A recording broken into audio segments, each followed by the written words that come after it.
సహ్యాద్రి పర్వతాలు అని కూడా అంటారు వీటిని. దక్షిణ పీఠభూమి అయిన పశ్చిమ కనుమలు పశ్చిమ సరిహద్దులో ఉన్నాయి.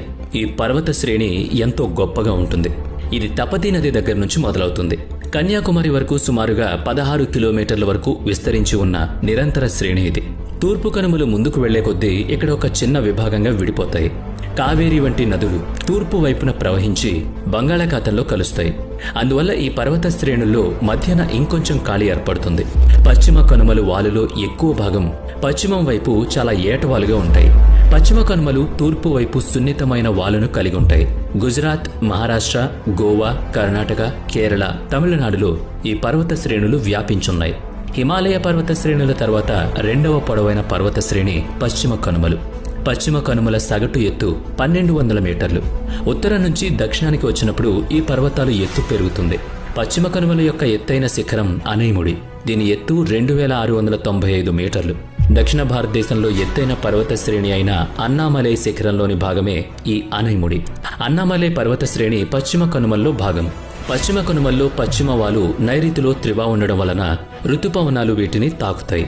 భారీ వర్షాలు కూడా కురుస్తాయి.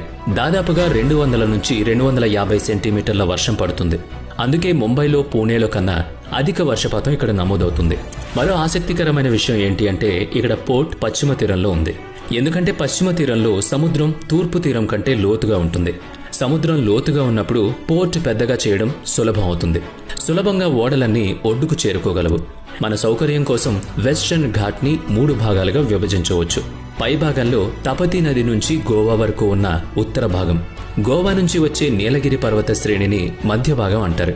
వీటిని చూస్తే తూర్పు కనుమల సమీపంలో పశ్చిమ కనుమలు ఉన్నట్లు కనిపిస్తుంది. తర్వాత మౌంటైన్ పాస్ దగ్గర నుంచి ముందుకు వెళ్తుంటే పాల్ఘాట్ నుంచి కన్యాకుమారి వరకు దక్షిణ భాగం, మొదట ఉత్తర భాగం గురించి మాట్లాడుకుందాం. ఇందులో ఎక్కువ భాగం దక్కన్ లావా ఉంటుంది.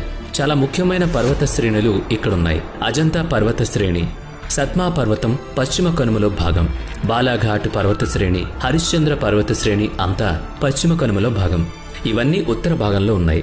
మనం చూసే ప్రధాన శిఖరాలు కాల్ సుబాయ్, దీని ఎత్తు 1646 మీటర్లు, సాల్హెన్ 1567 మీటర్లు, మహాబలేశ్వర్ దీని సుమారు ఎత్తు 1400 మీటర్లు. ఇక ఇప్పుడు ఆ పర్వతాల మధ్య భాగం గురించి మాట్లాడుకుందాం. గోవా నుంచి నీలగిరి వరకు ఉన్న భాగం గ్రనైట్ మరియు నాచురాళ్లతో తయారు చేయబడింది. ఈ భాగంలో అత్యంత ముఖ్యమైన శిఖరం నీలగిరి పర్వతాలలో ఉన్న దోడాబీటా. దీంట్లో ప్రత్యేకత ఏంటి అంటే ఇది పశ్చిమ కనుమల మీద ఉన్నా కూడా ఇక్కడ తూర్పు ఘాటు కొండలు కూడా కలుస్తాయి. ఇప్పుడు దక్షిణ భాగం గురించి మాట్లాడుకుందాం. ఇక్కడ ఒక పాస్ ఉంది, ఫాల్ ఘాట్. దానికి దక్షిణంగా ఉన్న కన్యాకుమారి వరకు దక్షిణ భాగం ఉంటుంది. ఇందులో చాలా ముఖ్యమైన శ్రేణులున్నాయి. అన్నామలై పర్వత శ్రేణులు, కార్డమనా కూడా అన్నామలై పర్వత శ్రేణిలో భాగం. అన్నామలై దక్షిణ భారతదేశంలోని ఎత్తైన శిఖరం. పశ్చిమ కనుమల్లో కూడా ఎత్తైన శిఖరం ఇది.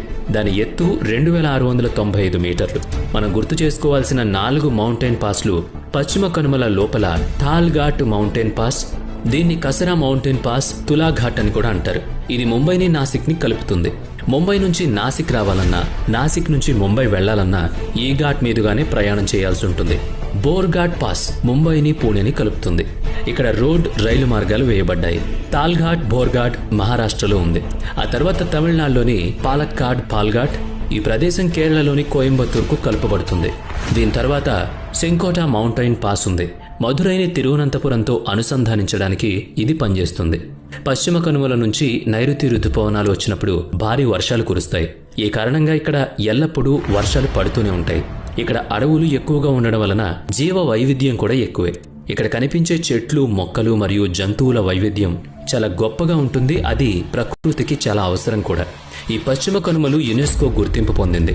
ప్రపంచ వారసత్వ ప్రదేశంగా కూడా ప్రకటించబడింది. భారత ప్రభుత్వం ఇక్కడ 2 బయోస్పియర్ రిజర్వ్ ప్రాంతాలను ఏర్పాటు చేసింది. 1986లో నీలగిరి బయోస్పేస్ మొదలుగా ప్రకటించబడింది. భారతదేశపు మొదటి బయోస్పియర్ రిజర్వ్ ప్రాంతం యునెస్కో దీన్ని 2012లో గుర్తించబడింది. రెండవది అగస్తిమలై బయోస్పియర్ రిజర్వ్ ప్రాంతాన్ని 2001లో భారతదేశం ప్రకటించింది. యునెస్కో ద్వారా 2016లో ఇది గుర్తించబడింది. ఇది బయోస్పియర్ రిజర్వాయర్గా చెప్పబడుతుంది. వీటిలో 12 యునెస్కోచే గుర్తించబడ్డాయి. పర్యావరణాన్ని రక్షించే ఉద్దేశంతో రిజర్వాయర్ ప్రాంతాలు తయారు చేయబడ్డాయి. వీటన్నిటితో పాటు చాలా ముఖ్యమైన విషయం ఒకటి ఉంది. ప్రపంచవ్యాప్తంగా 36 జీవ వైవిధ్య హాట్స్పాట్లు ప్రకటించబడ్డాయి. అందులో ఒకటి పశ్చిమ కనుమలు. అలాగే 36 బయోడైవర్సిటీ హాట్స్పాట్ ప్రాంతాల్లో భారతదేశంలో మనకు అలాంటి 4 ప్రాంతాలున్నాయి. వాటిలో పశ్చిమ ఘాట్ కూడా ఉంది. అసలు జీవ వైవిధ్య హాట్స్పాట్తో కూడిన ప్రాంతం అన్న కేటగిరీని ఎప్పుడు ప్రకటిస్తారు? దానికి అర్థం ఇది సున్నితమైన